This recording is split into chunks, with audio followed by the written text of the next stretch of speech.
Vous savez, si on veut résumer la progression du Barça, on pourrait se dire aujourd'hui que si on fait le parallèle, il y a encore quelques semaines, on était dégoûté que le Barça gagne des matchs difficilement 1-0, on était dégoûté de ne rien produire et de s'en sortir limite par miracle.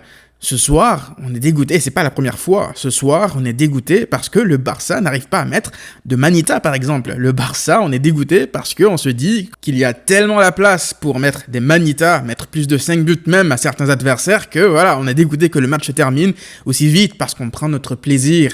Et ça, je pense que ça ne s'explique pas uniquement par le fait de bien jouer au football. C'est en tant que supporter, on kiffe à mort et c'est normal de kiffer. Avant d'aller plus loin, cette vidéo est sponsorisée par l'application OneFootball, c'est l'application numéro 1 qui traite de l'actualité du football. Elle est gratuite, elle se trouve sur Android et dans l'App Store. N'hésitez pas à la télécharger à travers mon lien dans la description. Ça soutient la chaîne et en plus, ça vous tient informé en temps réel. Alors, je vais donc revenir sur un constat qui m'a quand même qui a attiré mon attention, je veux dire, il y a quelques jours.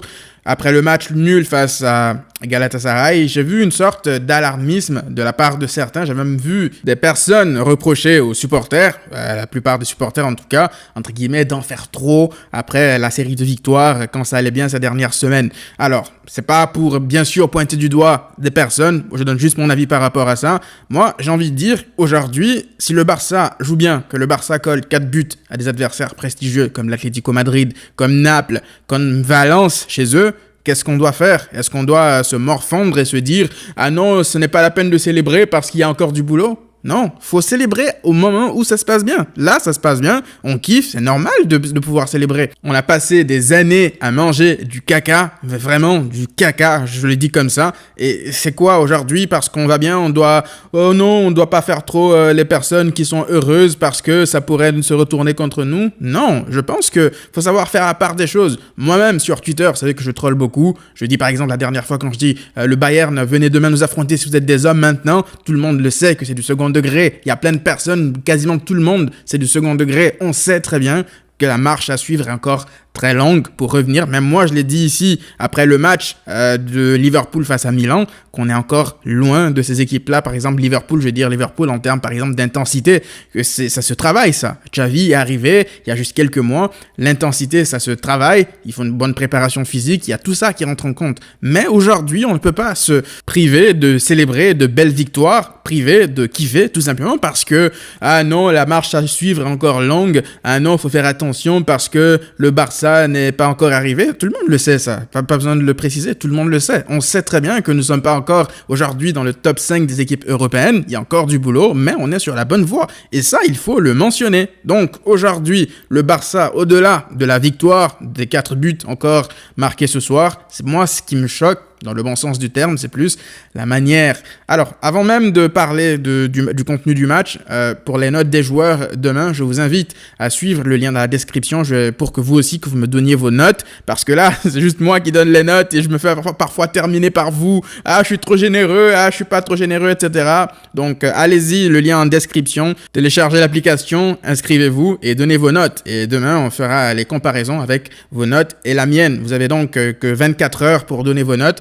Donc foncez et suivez ce lien. En plus, ça soutient la chaîne. Donc, pour parler du contenu du match, je disais qu'en gros, que ce soir, au-delà même des buts, c'est la manière. La manière, s'il vous plaît, les amis. Ce soir, on a vu encore une fois du vintage Barça. Parce que des adversaires comme ça, les petits, en tout cas, qui viennent au contre nous, c'est quoi le message qu'on est censé leur envoyer? C'est ce type de message qu'on a fait passer ce soir. C'est-à-dire qu'aujourd'hui, vous n'aurez rien à gratter ce soir. Et lorsqu'on vous met une tempête en début de match comme ça, il n'y a pas de retour en arrière possible. Vous savez, il y a encore quelques mois, lorsqu'on mettait 2-0, 3-0, on n'était pas serein. Ce soir, tu mets 3-0, le Barça, ce Barça-là, met 3-0 en une mi-temps à un adversaire, il sait que c'est terminé. Et que s'il sort encore plus, que s'il va se prendre encore une grosse valise derrière. Et c'est pour ça que ce soir, j'ai même tweeté, je disais à un moment que, je sais pas, Osasuna, peut-être qu'ils attendent d'encaisser 4-0 pour sortir. Même à 4-0, on les a pas vu beaucoup sortir. Par à coup, oui, ils sont sortis pour essayer de presser, essayer de jouer haut, parce que voilà, à 3-0, 3-0, 4-0. Encore heureux que tu essayes de sortir pour pouvoir essayer quelque chose. Mais même aujourd'hui, je sais pas, est-ce que vous vous rappelez c'était quoi la couleur du maillot de Ter Stegen? À titre personnel, je ne l'ai vu qu'à la 81e minute pour une remise en jeu. Je pense que ça veut tout dire. Et ça, pour justement, là, ça fait encore une fois un match où on fait un clean sheet. Et c'est pas parce que Ter Stegen aujourd'hui fait un extra match où il multiplie les parades et je préfère ça comme ça. Non, c'est surtout parce que le Barça ne concède plus d'occasions face à certaines équipes. Donc, si tu ne concèdes pas d'occasion, forcément, tu fais des clean sheets. Et donc, aujourd'hui, je pense que si le Barça continue à impliquer un tel pressing aux adversaires à la perte de balle, aujourd'hui, je trouve que le pressing est largement mieux organisé qu'à l'arrivée de Xavi, parce que même à l'arrivée de Xavi, le pressing, il y avait encore du boulot à faire, même avec lui, je veux dire. Mais là, le pressing, t'as l'impression qu'on étouffe l'adversaire à chaque fois qu'il récupère le ballon. Ils ont du mal à enchaîner 2-3 passes. On a déjà récupéré le ballon. Et ça, c'est important de le mentionner. Même face à Galatasaray, c'était le cas. En termes de pressing, on récupérait le ballon super vite, malgré le manque d'intensité, tout ça. Je pense qu'il y a aujourd'hui un style qui se crée et ça se voit. Aujourd'hui, ça se voit. C'est justement la raison pour laquelle j'ai dit, après le match face à Galatasaray, qu'il ne faut pas non plus être alarmiste, que le Barça, c'est pas parce qu'on a fait 0-0 contre Galatasaray que ça y est, retour à la case départ. J'ai vu, même dans les commentaires, je l'ai vu, je lis vos commentaires, dans les commentaires de la vidéo du débrief face à Galatasaray, il y avait pas mal d'entre vous qui étiez